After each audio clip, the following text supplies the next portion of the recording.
Қайырлы кеш, қадірлі ағайын. Бүгін менің төріме жайғасып отырған құтты қонағыммен таныс болыңыздар. Әнші, композитор, актер Қажымұрат Шешенқұлұлы. Қажеке, ассалаумағалейкум. Уағалейкум. Қош келдіңіз. Қош көрдік. Көңіл күйіңіз қалай жеттіңіз? Өте тамаша. Жалпы Қуана сіздердің осындай тамаша бір құтты қонақ болып жатқаным өте қуаныштымын. Үлкен рахмет келгеніңізге уақыт бөліп. Жалпы қонаққа жиі баратын шығарсыз? Иә, жиі барамыз. Жайға қазақ айтады, шақырғанға бар, шаққаннан қаш деген. Шақырған жерден қалмаймын барынша.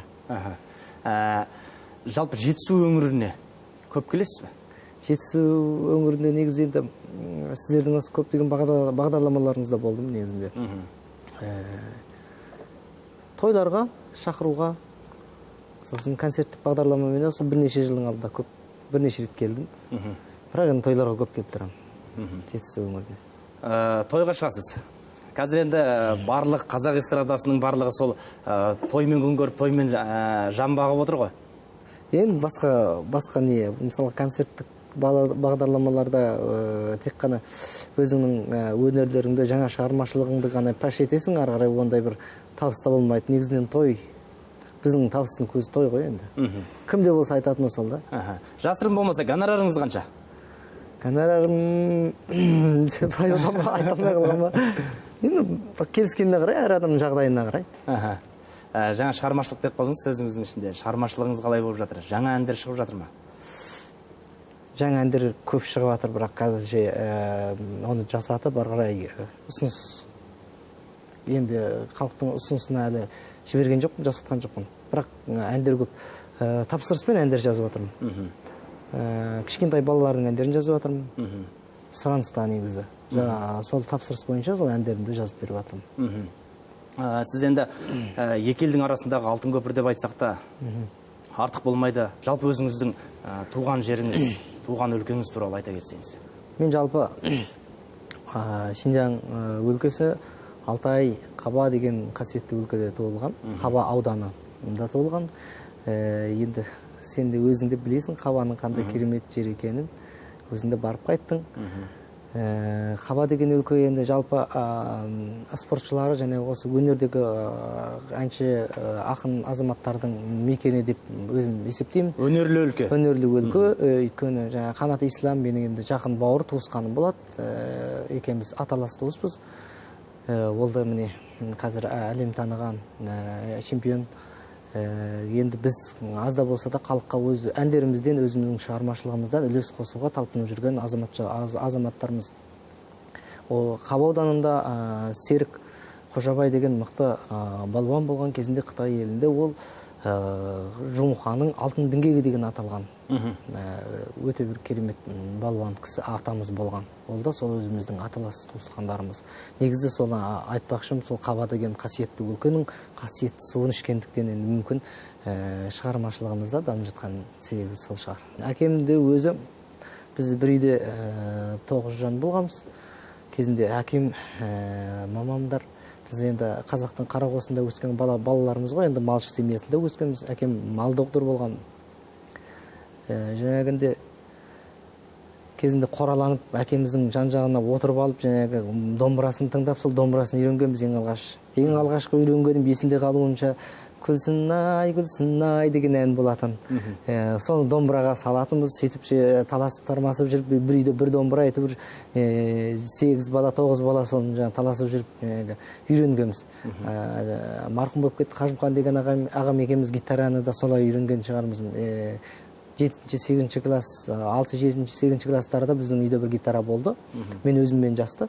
Сол гитараға кешке қарай сабақтан түсіп, кім бұрын барса сол бірінші соны тартатынбыз гитараны. Сөйтіп үйренгенбіз гитараны. Таласып, тармасып жүріп, балақша қандай керемет, қазір барлығымыз жан-жаққа тарап кеттік. Марқұм болып кетті дегендей. Қазір енді сол әкем сол Алтай Қаба ауданында қазір, мамам 2010 жыл қайтыс болып кеткен. Өнерлі отбасы, мен нағашы жағымда ақын, айтыскер ақындар болған. Еркін ақын, Тәпәс деген кісілер. Сол жақтағы өлкелік ақындар айтысының бас жүлдегерлері.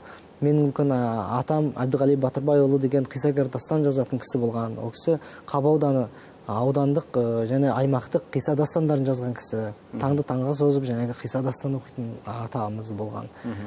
Енді атаның қаныменен, ананың сүтіменен келген өнерді енді қалай қарай жерге тастаймыз.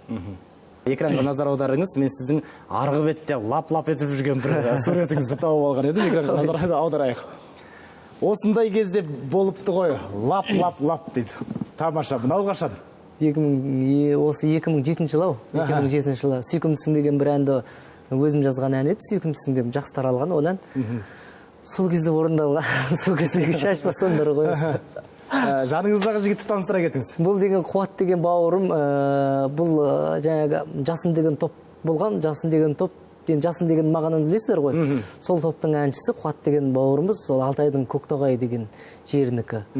Бұл да бір бауырымыз, жақсы мықты әнші. Негізінен бұның кәсібі биші. Жасындай жарқылдап жүрген кездеріңіз ғой енді. Енді лап-лап көріпсіз ғой, лап-лап тұрған. Шаштар деген кетіп тұр. Жалпы мынау композиторлікке бірінші ден қойдыңыз ба, жоқ әншілікпен бастадыңыз ба, қалай болды? Өнерге келдіңіз қалай? Жалпы мен өнерге бірінші классқа түстім ғой енді алғаш. Сол кезде мен мұғалімдерге айта, енді өнерлі азаматтар бар ма деген кезде сондай әне мен бармын деп мен алдыға шығатынмын. Бірақ әнді білмесем де, домбыраны білмесем де өнерге қатты құштар болғам кішкене кезімнен бастап енді. Өйткені өнерді отбасында болдық, естисің, білесің, енді құлағың ассың еді дегендей. Сөйтіп алғаш мен домбырамен анау бір әнді орындап шықтым. Анадан алғаш туғанда жыладым неге дауыстап деген әнді. Кіндікті кесіп қиғанда анадан кеттім алыстап деген әнді орындадым. Өте бір мұғалімдардың енді кішкене кезде мақтау сүйгісің ғой енді. Жас кезінде мақтау сүйеді бала деген. Сөйтіп жаңағындай өнерді ары қарай өзімнің шамам келгенше дамыттым. Домбырамен ән айтатын болдым.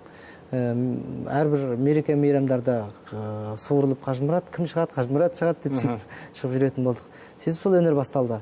Бірақ мен қосымша мен суретшілік, жаңағы жеңіл атлетика дегендерге де өте қызығатын болдым. Жеңіл атлетикадан өзімдік нәтижелерім болды. Орта мектеп оқып жүрген кезде жоғары мектептен сынау емтиханы болатын болды. Осы жаңағы өнер жағынан қайсы кәсіпке икемі бар деген. Сонда мұғалімдер көбінде мені ән айту, музыка саласына қарай баруды жол көрсетті. Сосын мынау Шинжаң педагогика университетіне жаңағы алғашқы емтихан, менші деп қоямыз, алғашқы емтиханына келдік. Келіп, сол жерде автоном бойынша мен ең алдыда болып өттім, музыкадан. Сосын сол жерде күзінде сол жерге оқуға түсіп, Шинжаң педагогика университетін 2003 жылы бастап, 2008 жылы бітірдім. Музыка тану мамандығы бойынша. Сондай тарихым. Композиторлыққа қай уақыттан бастап? Композиторлық 2001 жылы. Алғашқы ән? 2001 жылы. Ең алғашқы әнім «Сағындым қалқа» деген ән болды. Жастықтың лапылдап тұрған отыменен жазылып кеткен әндер. Сосын «Сені ғана». Ол енді Қазақстанға кеңінен таралған ән ғой. «Сені ғана» сізді танытқан ән болды. Төлқұжатыңыз десек те болады. 2002 жылы жазылған «Сені ғана». Сөйтіп көптеген әндер жазылды енді. Арғы бетте жүріп те шығармашылыққа ден қойдыңыз, сіз Қазақстанға келмей тұрып те. Сол жақта жүріп, жаңағы бейнебаянда түсіріп, әнде жаздырып жүрдіңіз. Сол арғы беттегі жастық шағыңызды жаңағы үзбей қойық, тағы да экранға назар аударып, сіздің арғы бетте түсірген бейнебаяныңызды назар аударайық. Сен де айтың.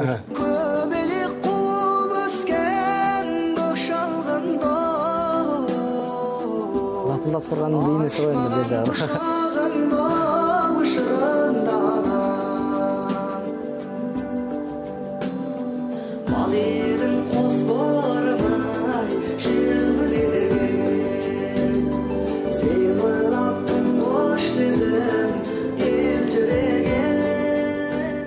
Бұл қай жерде түсірілген?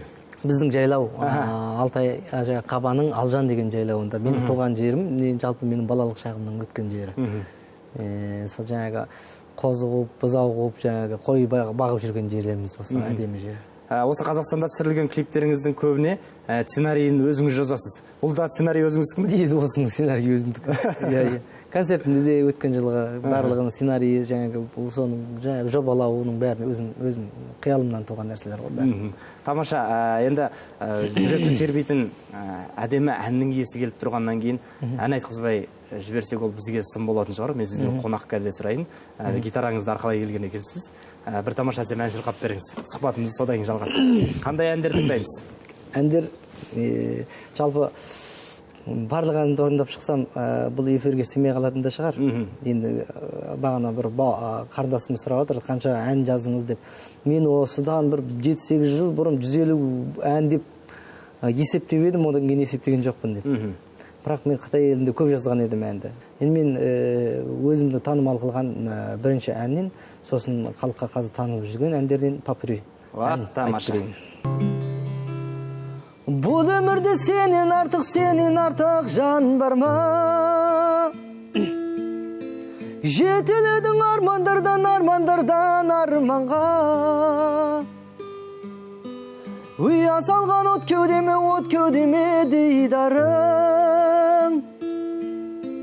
Ұялаған барлығының таңданба.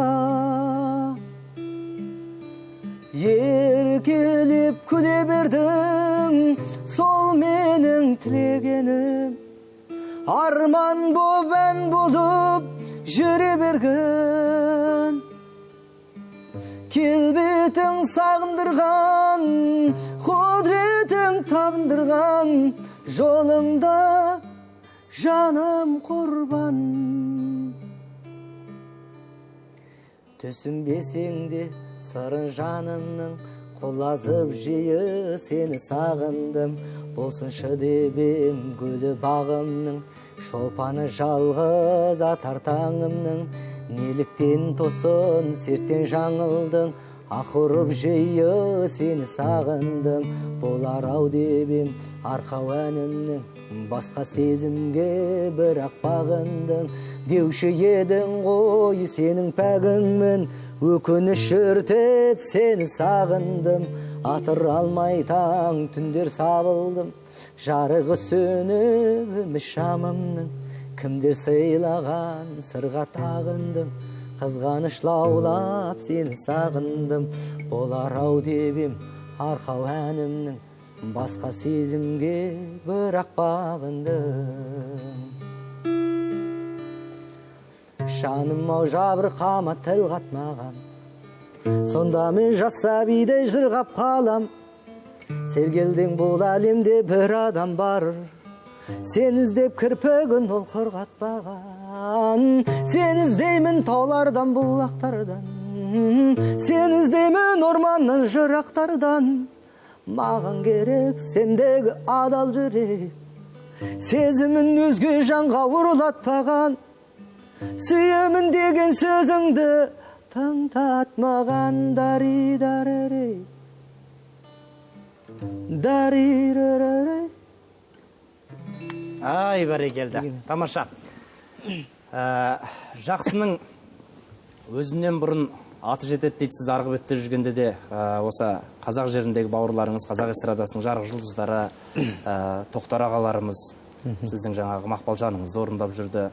Бұның бәрі сіздің енді шеберлігіңіз дейміз бе, жаңағы әннің жүрекке жеткендігі ғой. Осындай әндеріңіз көп болсын. Жалпы жаңа қазақтың тойына, жиындарға барып жатқанда танып жататын шығар көпшілік. Енді басында эстрада жұлдызы Қажымұрат деп шақырған кезде көп танымай қалады. Бірақ әніммен таниды көп. Иә. Ойбай-ау, бұны абал айтқан екен ғой, бұны әні деп. Дауысы таныс деп. Иә, дауысы таныс деп. Өзім сосын басында айтамын, өз әнім сіздердің құрметтеріңізге, өзім шығармашылығымдағы әндерді сыйлаймын деп. Енді көп шақырып, танып шақырады ғой. Енді бұлай танымай, өзі той иесі танып, бұлай қарай көрермендер танымайды да, кей кездерде мысалға. Сол кездерде мысалы Мақпалжан жаңағы, осы сені ғана, сені сағындым. Сол әндер негізінде ең алғашында өзімнің орындауымда болды олар. Артынан жаңағы осы орындаушылардың қызығуыменен талабы бойынша осы алып жатыр. Айқын, жаңағы ұшқын бауырымыз дегендей.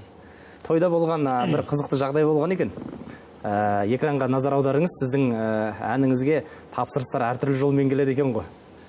Қажымұрат Шешенқұл сені ғана әнін айтсыншы өтініш дейді. Бұл кішкентай ғана майлыққа сұлыққа жазып жіберіпті. Бұл қашан? Ой, қай кезімнен тұр қазір айтамын.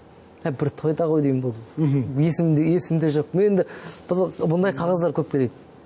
Енді көрерменнің ортасында болмасын тойларда алғы жолы бір апамыз айтып жатыр да өз әндеріңді айналайын, өз әндеріңді орындашы деп жаңағы халықтық стильдегі, халықтық әуендегі әндеріңді деп.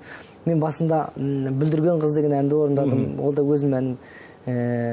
Сосын жаңағы Мақпалжанды орындап, сөйтіп екі әнімді орындадым да, енді қайтқалы тұрсам, ол жерде 70 жастық той екен. Барлық енді аталар, апалар жібермеді ән жерде. Сосын жаңағы ана әнді орындашы, мынаны орындап берші. Енді халықтың талабы бойынша орындай берсең, ол жерде сенің концертің болып кетеді ғой енді жерде. Соны талабы бойынша бір-екі ән орындадым да қайттым. Осында енді көп жаңағы қағазға жазып беретін, былай айтатындар дегендей. Осы сені ғана әнін жазып жүрген кезде бір үлкен қиындықтар болды, жаяу жалпылап, арып ашып жүріп те ән жазғанбыз деген бір нелеріңіз бар еді. Сол күндікті еске алып қойсақ. Енді өткенді ұмытқан опасыздық дейді ғой. Әрине. Ол өткен шақ әрине адам артына бұрылып, мен не істедім, не көрдім, нені білдім деп алдыға қарай ұмтылатын қазақпыз. Жалпы өзім мақсатым. Жаңағы ең алғаш сені ғана 2002 жылы жазылды, 2003 жылы университетке келдім. Қыстай соң жаңағы университетті оқып. Ол жақта университет негізінен ақша алды да негізі былай. Үйдің жіберген ақшасын мен университетке бермей, оны жаңағы өзім қызығатын кәсібім, жаңағы музыкаға әнге салып едім. Менің бар арманым, бар мақсатым сол жаңағы не шығару, диск шығару болатын. Сонымен жаңағы дискіні жаздырып жаттым, жаңағы сені ғананы әнін жасатып жатқан кезде, жанымда енді ол кезде, студент кезде барлығының басынан өткен шығар, мүмкін ақша жоқ болып қалады, жолға таксиіңе де, автобусыңа да жоқ болып қалады. Сол кезде мен 20 километр, 25 километрде жаяу студиядан біздің университетке дейін жаяу басып қайтатынмын. Кейде жаңағы интернет клубтарға қонып болатын кездер болады. Сол әнді шығару жолында көптеген енді жалпы қиыншылықтар болды. Бір нанды, қара нанды бөліп жеп жүрген кездерде болған, сол жігіттерменен, балаларменен бірге жүрген. Бірақ сол күндер әлі есімнен кетпейді. Ең алғашқысы сені ғана деген дискім шығып, жаңағы ой керемет деп ауылға барасың ғой, университет бітіріп ауылға барған кезде. Анау әнім магазиндерден, кафелерден шығып жатады менің әнім. Өзім ұялатымын да құлағым басып қашатын. Дауысым өзім ұнамай тұрады да не жерден. Енді сондай өзің жаңағы риза болмаушылықтан көптеген жетістіктер болған шығар. Адам өзіне риза болса, онда құрғаны дейді ғой. Сөйтіп жаңағы сені ғананы бар айтатын, жасқанбадың деген бір әнім болған, ода жақсы таралған едім. Сол әндерді мен біздің балалар жаттап алып, ауылдағы балалар, өзіміздің көршілер, солар жаттап айтып жүреді. Сонда жаңағы мазақтап тұрған сияқты сезіледі да. Әндер керемет, Қажымұрат десімен мазақтап тұрған сияқты сезіліп, сөйтіп жаңағы ұялатын басында. Жарықтық мамам Жемени деген жер түбі Жемени деп қояды. Жер түбі емес енді біздің аудан мен аудан көрші бір-біріне. Бірақ енді мамам айтады, ой жаным айналайын, үмітімді ақтадың ғой, сенің ана дискің жер түбі Жемениге дейін барыпты дейтін бар да. Ол кісілердің ауылдағы адамдар ғой, алыс шықпаған кісілер ғой. Сөйтіп жатады, сол күлетім, ой тәте ол Жемени емес, ана Үрімжі бүкіл Шинжаң Қытай өлкесінде таралып жатыр ғой ол дискі деп. Сөйтіп қоямын. Бірінші дискімнің өтімі, таралымы сол жақта өте керемет болды. Қазірге дейін сұраныстай негізі енді. Кассет әнді сұрайды екен ғой қазірге дейін. Ал енді Қазақстанға келгенде Қазақстан қалай қарсы алды? Атамекен. Менің бар арманым университет оқып жүргендегі арманым елге келу болатын. Алғаш Қаражорға әнін айтып шығуға ұсыныс қылып, ән мен әнші концертінде сол алғаш Қаражорғаны айтып, осы жерге келдім. Енді ол да бағым.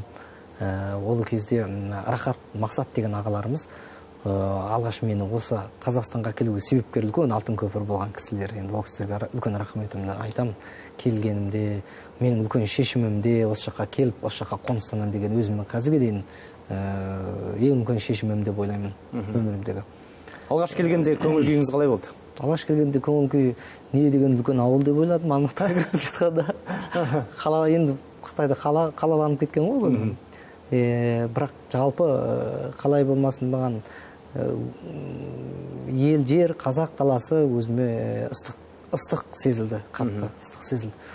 20 неше күн тұрып жаңағы Қаражорға әнін көптеген жерлерге жаңағы Наурыз концерттері болды, соларда қатысып 20 неше күннен кейін қайтадан қайтып кеттім.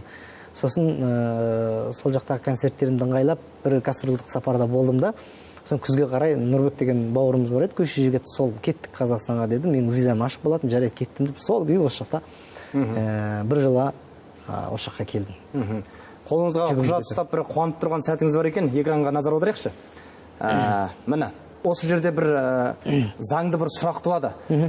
Қажымұрат Қазақстанның азаматтығын алды ма? Қазақстан азаматтығын мынау есіме түсіп жатыр қазір. Қазақстанның азаматтығын алған, бірақ бұл жерде көрсетіп тұрған Германияның Кельн қаласына концертке баратын кездегі визамды көрсетіп тұрмын. Қуанып. Европаға концертке барамын, ой деп қуанып жатқан кезім. Қажымұрат енді мектепте жаңа барлық іс-шараларға кім бар Қажымұрат деп суырып шығып жүрген оқушы. Қажымұраттың сабақ үлгерімі қалай болды? Жалпы сабақ үлгерімі жағынан енді математика дегендерден ондай қатты емеспін. Есептеу деген сияқты. Бірақ ақшаны жақсы санайды. Жоқ, кейде жағынып қаласың, көп ақша болса жағынып қаласың. Ақша санауға жеткізсін енді бәрін, елді жұртта. Бірақ әдебиет, бұлай өнер жағынан, өлең жазу деген сияқты, сол жағынан өзім алдыда едім. Мақала жазу деген сияқты. Жалпы менің бағытым спорт, жаңағы сурет, ән, сондай бір бағыттарда кеткен негізінде. Енді жалпы әдебиет ден жақсын. Тамаша, осы жерде мынау хабарымыздың дәстүрі бойынша мен сізді бір танымдық ойынға шақырсам деймін. Ойынға қалайсыз? Көрек. Әзіл қалжың жарасқан жақсы ойындарды сіздің мықты екеніңізді де білемін. Бірақ танымдық ойын ойнайық. Фотосурет жасырын тұрады, және оның астында сұрағы бар. Бұл енді қатты қиын ойын емес, дегенмен санамызды бір сілкіндіріп алайық. Мәселен біріншісі. Халық Қайрат Нұртасқа ұқсайды деп сынаған әнші дейді. Ернар Айдар. Жауабын көрейік. Дұрыс. Бұл енді эстрада бағытындағы сұрақтар, енді өзіңізге жеңіл болады. Келесіне назар аударайық. Ән айтудан бөлек елге термесімен де танылған әншіні білесіз бе? Сіз жалпы терме орындадыңыз ба? Мейрамбек Беспаев. Нақты жауабыңыз. Мейрамбек ағамыз ғой енді әрине. Өзіңіз терме орындағансыз ба? Иә, орындаймын. Терме жазғам негіз. Термелерім бар жазған. Өзіңіздің термелеріңіз. Тамаша. Келесі. Көзімнің қарасы, көңілімнің санасы, бітпейді іштегі ғашықтың жарасы. Абай Құнанбаев, енді оны білмейтін қазақ жоқ шығар. Жауабын көрейік. Нақты болсын. Абай Құнанбаев. Абайдың әндерінен орындадыңыз ба? Жел үстінде жарғайды орындаған ма? Сол жақта жүргенде. Ол кезде аранжировкада енді орта бағада болған, сол үшін де осы жел үстінде әнді әрлеу ол жақта тиімді ғой. Тиімді, иә. Сол үшін жасатқан кездер. Бізге қарағанда. Мәселен, бізде бір әнді әрлеуге орташа аз болғанда $800 айналасы. Жақсы. Келесі, ойын жалғастырайық ары қарай. Сенің бейнең күрсінбесен, жаныңда болу бақыт әндерінің орындаушысы кім дейді. Бұл әндер таныс па сізге? Сенің бейнең күрсінбесен. Нұрлан емес па? Әріптерге де қарап ойласаңыз, астында әріптері бар. Жауап жоқ. Жауап жоқ, жақсы, жауабын көрейік. Дастан Оразбек, Орда тобының әншісі ғой. Келесі. Өмір түгіл өзімді де білмеймін. Сен ойласам көзімді де ілмеймін. Сөзімді де білмеймін дегені бар шығар бәлкім. Бауыржан. Жауабын көрейік. Бауыржан Исаев, дұрыс айтасыз. Келесісі. Қазақстан эстрадасындағы вокалды инструментті әйгілі топ ансамбль. Ұлытау. Ансамбль, вокалда топ ансамбль дейсің ба? Ансамбль. Енді Қайрат Байкеновтер болған негізі. Ансамбль бұл жол. Топ бұл жол. Аты немене топ еді? Әріптерге қарақ қойыңыз. Қазақша шығар, иә. Қазақша ғой әрине. Орда. Бізде торкөздің саны 9. Жаңағы ансамбл. Нұрыс қазір айтам. Жақсы, мен сізді көп қинамайын. Жауабын көрейік. Ой, Досмұқасан. Досмұқасан. Ансамблде. Жақсы, келесі. Дәстүрлі әнді дәріптеуші қазақтың атақты әншісі 7 торкөз. Рамазан. Көрейік жауабын. Рамазан Стамғазиев. Мұхтар Әуезовтің өзі ерекше бағалаған сазгер композитор. Мұхтар Әуезов бағалаған. Абай деймін ғой. Абай. Сазгер композитор дейді. Сазгер композитор дейсің ба? Енді сазгер мен композитор дегеніңіз бір сөз ғой енді. Сөз, иә. Композитор. Шәмші Қалдаяқов. Әрине, жауабын көрейік. Білім деңгейіңізді сынайық дегеніміз емес, бұл кішкене ғана ойын болған. Қажымұрат Қазақстанға келгелі қанша жыл болды? 2009 жылы. Алғаш. Наурыз кезінде. 7-8 жылы, 10 жылға...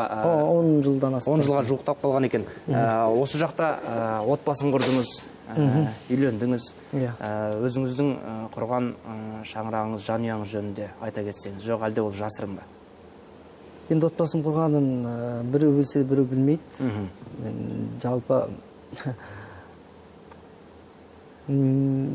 Жалпы мен өзімді отбасын батпай-ақ та қойғаным дұрыс негізі, өйткені білгісі келген адам зерттеу керек деп ойлаймын да.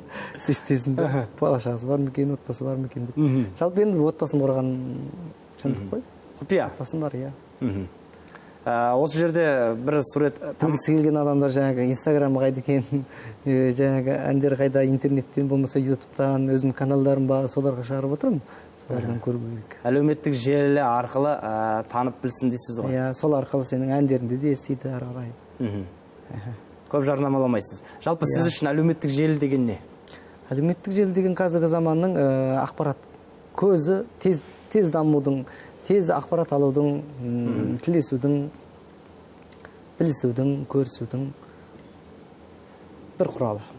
Қоғамда болып жатқан түрлі ұлттық мәселелерге сіз осы елдің азаматы ретінде, мәдениет өкілі ретінде үн қосып тұрасыз ба? Жалпы әлеуметтік желі арқылы, болмаса жаңағы бақ құралдары арқылы? Мен жалпы қоғамдық саяси мәселелерге қатты араласпаймын. Өйткені саясидан да білетінім шамалы да. Енді білесің да, бірақ қандай қатты бір кірісіп кетпедім әлге дейін. Өйткені мен азаматтықты өткен жылы күзде алдым. Енді араласатын шығармын. Спорттық жаңағы түрлі жеңістерге өзіңізде енді спортпен айналысасыз, спортқа жақын болдым дейсіз. Соған бір қуанған сәтіңізді бір ерекше фотосуретпен әлеуметтік желіге жариялаған кезіңіз бар сіздің? Экранға назар аударайық. Ой, жаным сау. Түсіндіре кетіңіз. Геннадийдің жарысы болмақшы болған кезде, осы өткен жылы ғой деймін. Сол кезде Геннадий Головкинға жанкүйер ретінде менің Расул деген ұлым түсіп, өзінің шабытын, жанкүйерлігін білдірген. Мұна шаш үлгісін жасаған кім? Өзім. Бұл шаш үлгісін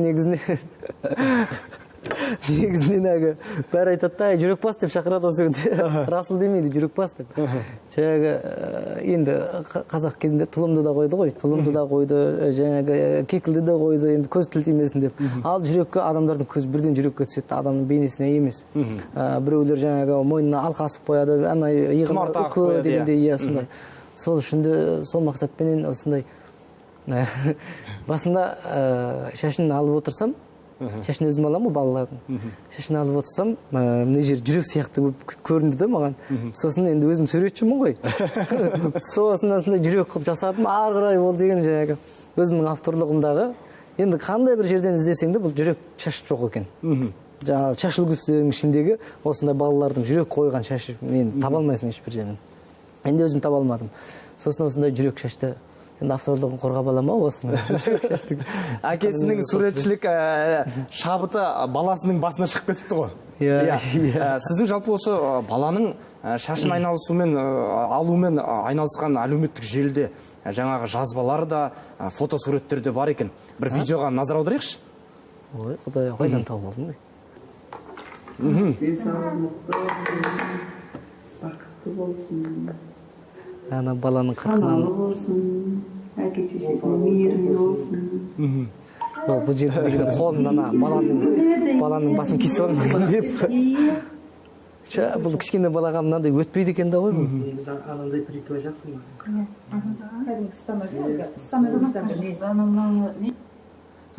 Бұл кімнің баласы және бұл баланың шаш үлгісі қандай болып шықты? Сен де сұрақты қатырдың.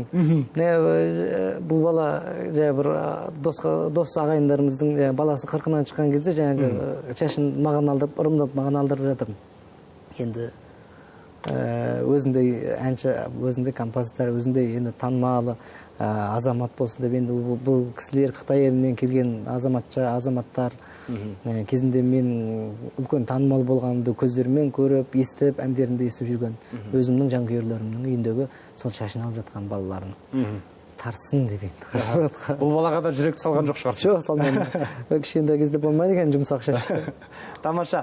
Қажымұрат, осы жерде сізде тағы да бір қолқалап әсем әніңізді тыңдасақ, халыққа кеңінен танымал болған әндеріңіздің бірін орындап берсеңіз. Білеміз, жаңағы алғаш осы Қара Жорғаны Қазақстанға әкелуші де, оның алғашқы орындаушысы да өзіңіз, одан кейінгі жаңа өзіңіз айтып отырған Бүлдірген қызды, Мақпалжан да, Сені ғана да, Сені сағындым да, қазір әр қазақтың қызық қуанышында, әр қазақтың аузында айтылып жүрген әндер. Соның біріне кезек берсек, қандай ән тыңдаймыз? Енді соның бірі жаңағы кезінде Тоқтар ағамыз, Тоқтар Серіков орындаған, Шахризат Сейдахмет бауырымыз сол әнді. Сосын Құрманбек деген ағамыз орындағанымыз осы әнді. Бұл ән Мақпалжан деп аталады. Арғы бетте Ержанат Байқабайұлы деген мақты бауырымыз, ақын жігіт бар, соның сөзіне жазылған өз ән Мақпалжан.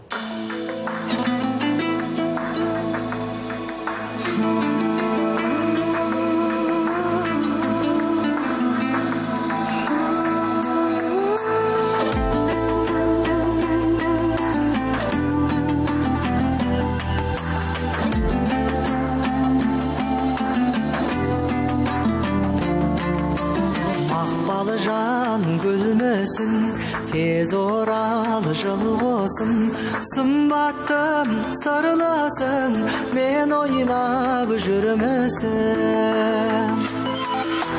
Bal sezimdi baqıtımsın, asıl jan жақұтымсың, қадырыңды білгенім, қасыйып деп сүйгенім. Әппағым, әппағым, арналар тәттәнім, есімнен кетпейді бір жүрген шақтарым. Әппағым, мақпалым, өмірлік мақтаным, борымың шаштарым, қайылған қастарым.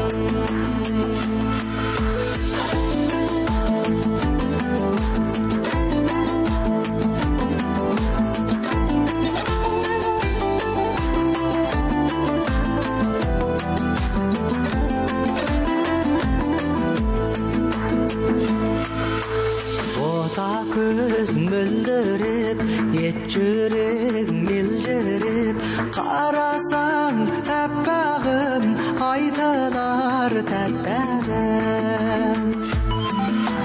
Ғашықтық ғаламат бүлгіген баралап, сен дейшей ару қыз, мен әншей азамат. Әппағым, әппағым, арналар тәттәнім, есімнен кетпейді бір жүрген шақтарым. Әппағым мақпалым, өмірлік мақтаным, бұрымың шаштарым, қайылған қастарым. Ғайып боп сәулем қасқағым, сала көрмеші басқамың, жүректі мынау жылатау, алыстап бара жатқаным. Әппағым, әппағым, арналар тәттәнім, есімнен кетпейді оу, бір жүрген шақтарым. Әппағым, мақпалым, өмірлік мақтаным, бұрымың шаштарым, қайылған қастарым. Әппағым, әппағым, арналар тәттәнім. Ай, бәрекелді. Уақытыңызды бөліп, мынау күздің тамаша бір кешін Жетісуда өткізіп, бізге құтты қонақ болғаныңызға үлкен рахмет айтамыз. Шығармашылық табыс тілейміз, деніңізге саулық тілейміз. Қуыс үйден құр шықпа деген ниетпен біз келген әрбір қонағымызға әзірлеп қоятын тосын сыйымыз бар еді. Соған да кезек берейін. Мен қазір мынандай кішкентай ғана сандықшамыздың ішінде сізге арналған тосын сыйды ортаға қояйын. Бұның да өзінің дәстүрлік сұрағы бар. Ішінде не бар деп ойлайсыз? Сізге арналған, сізге қатысты. Маған қатысты музыка негізі маған қатысты, бірақ музыканы мұның ішіне салып қойға болмайды негізі. Микрофон. Маған қатысты не бар басқа? Таппаймын. Жақсы, онда өзіңізге арналған дүниені өзіңіз ашып алып көріңіз. Қамшың жаныңда болсын деп. Иә, енді анау қара жорғаны шырқап Қазақстанға алғаш келдім деп отырсыз өзіңіз. Иә. Тұлпардың үстінде жүргенде қазақтың қолында әрине қамшысы болу керек. Қазақта сосын тағы да бір жақсы сөз бар. Қамшымен әлемді бағындырмасаң да әйелді бағындырасың деген. Бұны әзілдеп қана біліңіз. Бүктеулі қамшысы қолында бар. Осы қазақтың ел үшін, жер үшін бас көтеретін азаматтың бірі болып, қазақ өнерінде қамшы салдырмайтын жүйріктердің қатарынан сізді көргіміз келеді. Сондай мақсатпен ғана бұл сыйлықты жасап отырмыз. Сіз де шаңырағыңыздан құтты қонақ үзілмесін, сіз де қонаққа барыңыз, әр жүрген жеріңіз сізді бағалап, алақанындай алаған алашыңыз аман болсын, және отбасыңыз аман болсын деген тілек айтайық. Үлкен рахмет келгеніңізге. Рахмет. Қадірлі ағайын, мен сіздермен келесі аптаға дейін қоштасамын. Айбек Құттыбектің құтты қонағы болуға асығыңыз.